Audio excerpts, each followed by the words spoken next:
যে কোনো বিনিময় মূল্যে যে কোনো পরিস্থিতিতে ফেব্রুয়ারিতে এবং ফেব্রুয়ারির প্রথমার্ধে জাতীয় নির্বাচন হতে হবে। বিএনপি জামাতের মতো রাজনৈতিক দলকে বলবো, আপনারা কৃতজ্ঞতা প্রকাশ করুন, আপনারা এই তরুণদের সংগ্রামকে মূল্যায়ন করুন। আপনারা অবমূল্যায়ন করলে ভবিষ্যতে কিন্তু দেশের মানুষ সব কিছু দেখবে, তার বিচার কিন্তু জনগণ করবে। গণ অধিকার পরিষদের যে রাজনৈতিক অঙ্গীকার 2021 সালে যেটা জাতির সামনে আমরা উপস্থাপন করেছিলাম, সংসদ একটি ভারসাম্যপূর্ণ সংসদের জন্য উচ্চকক্ষ নিম্নকক্ষ, উচ্চকক্ষে পিয়ার, প্রধানমন্ত্রী রাষ্ট্রপতির ক্ষমতার ভারসাম্য আনায়ন, দুইবারের বেশি যেন কেউ প্রধানমন্ত্রী না থাকতে পারে, এই সমস্ত বিধানগুলো আজকে বাস্তবায়ন হচ্ছে। এটি আমাদের জন্য আনন্দের। এই সংগ্রামটা আমরা একটা প্রতিকূল সময় শুরু করলেও আজকে সেটি আলোর মুখ দেখছে।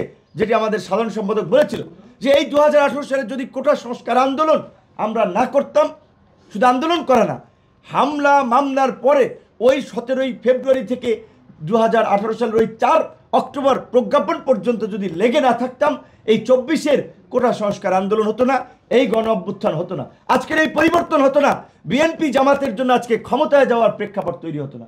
কাজেই আমরা জনগণের সমর্থন চাই এবং বিএনপি জামাতের মতো রাজনৈতিক দলকে বলবো, আপনারা কৃতজ্ঞতা প্রকাশ করুন, আপনারা এই তরুণদের সংগ্রামকে মূল্যায়ন করুন।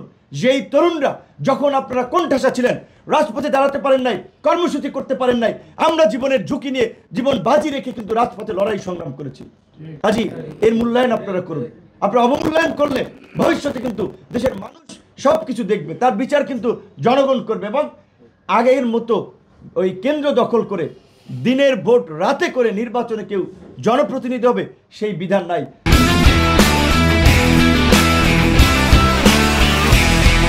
কাজেই সরকারি কর্মকর্তা কর্মচারী যারা নির্বাচনে দায়িত্ব পালন করবেন, আমরা পরিষ্কারভাবে বলতে চাই, এখন থেকে আপনাদের আচরণ যেন নিরপেক্ষ হয়।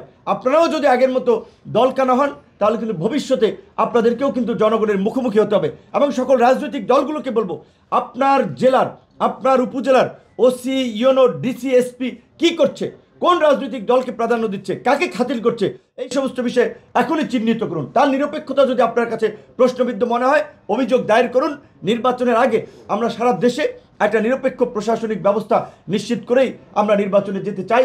সর্বশেষ সকল রাজনৈতিক দলের প্রতি এটি আমাদের আহ্বান থাকবে, যে কোনো বিনিময় মূল্যে যে কোনো পরিস্থিতিতে ফেব্রুয়ারিতে এবং ফেব্রুয়ারির প্রথমার্ধে জাতীয় নির্বাচন হতে হবে। এইটা যেন আমাদের মনন এবং মগজে থাকে।